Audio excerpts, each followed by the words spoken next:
आज का व्लॉग यहीं पर हम शुरू करते हैं। ये है अयोध्या का पुस्तकालय, सबसे फेमस। यहाँ पर हर चीज़ का किताब मिल जाता है। तो फेमस जगह इसी पर है, यहाँ पर सब यूनिवर्सिटी लोग आकर रिसर्च करते हैं।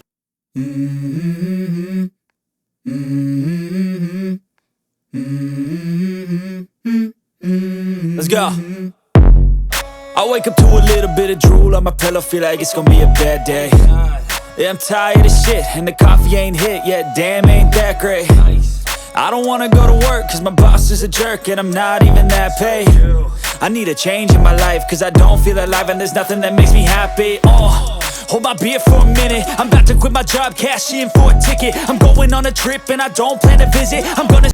ये 8 नंबर पुस्तकालय जो इंग्लिश मीडियम के लिए बनाया गया है। नीचे वाला हिंदी मीडियम, ये इंग्लिश मीडियम वाला के लिए लाइब्रेरी बनाया, बहुत ही अच्छा है।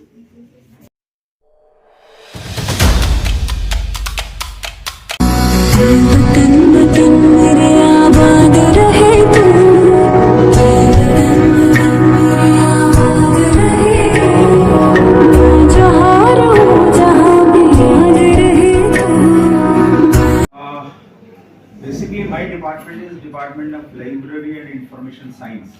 Okay, that is called Bliss and Bliss. There are 2 degrees: Bachelor of Library Information Science and Master of Library Information Science. Instead of that, we have this 2 lakh physical books. How much? 2 lakhs. We are the biggest library in the Uttar Pradesh. We have 3 stories, 18 halls, okay, in which 11 halls are booked by the books. It has been launched and you might have seen it, right? One speciality of this library is what? This is fully automated. No need any paper or book or register or something like that. We don't all 2 lakh books. The information of each book, at least 16 to 20 informations are there in that computer.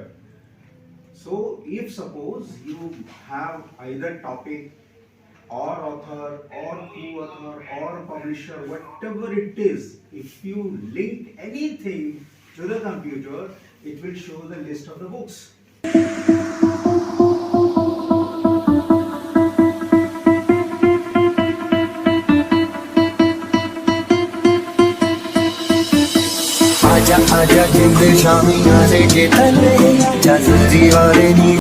आप हमारे विश्वविद्यालय में पधारे हैं, आपका बहुत बहुत स्वागत।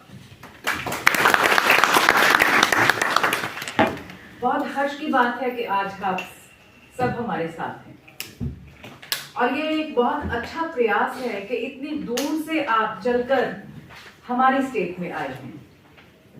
और ये और भी अच्छी बात है कि हमारी स्टेट में आकर आप यहाँ में अलग अलग घरों में रह रहे हैं, हमारे कल्चर को समझने का प्रयास कर रहे हैं। और सिर्फ आप ही हमारे कल्चर को नहीं समझ रहे हैं, बल्कि हमारी स्टेट के लोग भी, हमारे छात्र भी, वो घर जिनमें आप यहाँ प्रवास कर रहे हैं, रह रहे हैं, उन घरों के बच्चे, उन घरों के लोग भी आपके कल्चर से परिचित होंगे। और ये शायद ऐसे ही कुछ प्रयासों का नतीजा है। आज मुझे देख के बहुत खुशी हुई कि नॉर्थ ईस्ट स्टेट्स के बच्चे हिंदी में बात कर रहे हैं। बहुत अच्छा प्रयास है। हमारा देश अलग अलग रंगों का देश है, अलग भाषाओं का देश है, अलग बोलियों का देश है, अलग अलग कल्चर्स का देश है। हमारे देश में 20 कोस के ऊपर बोली बदल जाती है। तो इतनी विभिन्नताएं हैं, लेकिन इन सब विभिन्नताओं के अंदर एकता भी है। एक सत्य ये भी है, अटल सत्य एक ये है कि हम सभी भारतीय एक हैं, हमारा भारत एक है। तो इस भारत को एक भारत बनाने की दिशा में जो इस यात्रा का प्रयास है, वो बहुत ही प्रशंसनीय है। बाहर निकलना बहुत जरूरी होता है, भ्रमण करना, एजुकेशन का टूर करना, घूमना, ये एजुकेशन का एक इंटीग्रल पार्ट होता है। एजुकेशन सिर्फ यही नहीं होती कि आप अपनी बुक्स पढ़ लें उन बुक्स के बेसिस पे आप अपने एग्जामिनेशंस के लिए प्रिपेयर करते हैं, फिर एग्जाम देते हैं, फिर आपको कुछ निश्चित मार्क्स मिल जाते हैं. This is not the only education. There is much beyond this education. ये जो पाठ्यक्रम है, ये जो बुक्स की नॉलेज है, इससे परे हटकर भी बहुत सारी ऐसी नॉलेज है जो इससे कहीं ज्यादा इम्पोर्टेंट है.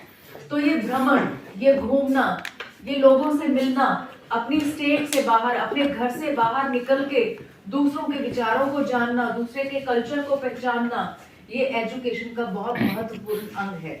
क्योंकि हम लोग घर बैठे रहते हैं ना, तो दो तरह के विचार हमारे मन में आ सकते हैं. तो what are those two thoughts we can have? One thought is I know everything, I am the best on this earth. Okay, मेरे से ज्यादा बढ़ के तो नॉलेज किसी को है ही नहीं है. क्यों? ऐसे व्यक्ति को क्या कहा जाता है? कुएं का मेंढक. ठीक है, वो समझता है कि ये कुआं, इतना सा पानी, यही समंदर है.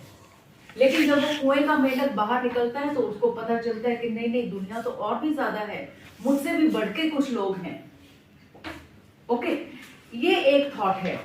जब हम अपनी नॉलेज को बहुत ज्यादा मानते हैं तो बाहर निकलने से संभवतः हमें ज्ञान होता है कि नहीं, नॉलेज इससे भी कहीं परे है जो हमें हासिल करनी चाहिए. दूसरा एक थॉट हमारे मन में ये भी आ सकता है, हाय मुझे तो कुछ भी नहीं आता,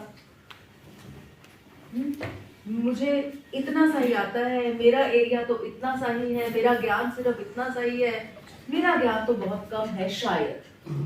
लेकिन जब हम बाहर निकलते हैं, हम दूसरों से मिलते हैं, उनके विचारों को जानते हैं, उनके ज्ञान के स्तर को जानते हैं, तो हमें पता चलता है कि नहीं भाई, हम भी किसी से कम नहीं है, हमें भी काफी आता है, हम भी अच्छी नॉलेज रखते हैं. तो ये हमारे कॉन्फिडेंस को बिल्ड करने में हेल्प करता है. तो इस तरह से आपके ज्ञान में, आपकी नॉलेज में जो बैलेंस क्रिएट करने के लिए क्या जरूरी है? भ्रमण जरूरी है. और एबीवीपी का ये एक बहुत महत्वपूर्ण ये कदम है कि आपको इस यात्रा के लिए बाहर लाया गया है. आप यहाँ से आकर उत्तर प्रदेश के कल्चर को समझेंगे, यहाँ उत्तर प्रदेश वासियों को अपने कल्चर से अवगत कराएंगे. आपको यहाँ पे आके एक बॉन्ड बनेगा, एक फ्रेंडशिप का बॉन्ड बनेगा, और ये फ्रेंडशिप का बॉन्ड, म्यूचुअल लर्निंग का बॉन्ड, ये आगे चल के आपको बहुत सहायक सिद्ध होगा अपने विकास के लिए. तो ये माननीय प्रधानमंत्री जी के नेतृत्व में आज के युग में ऐसे प्रयास किए जा रहे हैं, बहुत ही सराहनीय हैं. आप सबको बहुत बहुत बधाई, आप सबको बहुत बहुत शुभकामनाएं. धन्यवाद.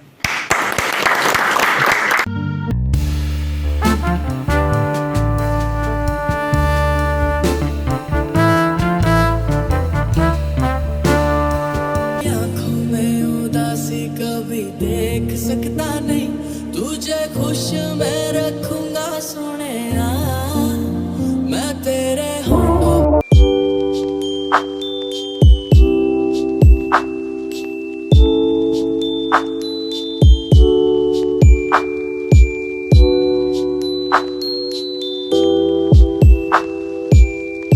खामोशी कभी देख सकता नहीं, सारी बातें मैं सुनूंगा सोने, मेरी जान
के तू मेरी यादों में है पूरी बसती और तेरे सिवा कोई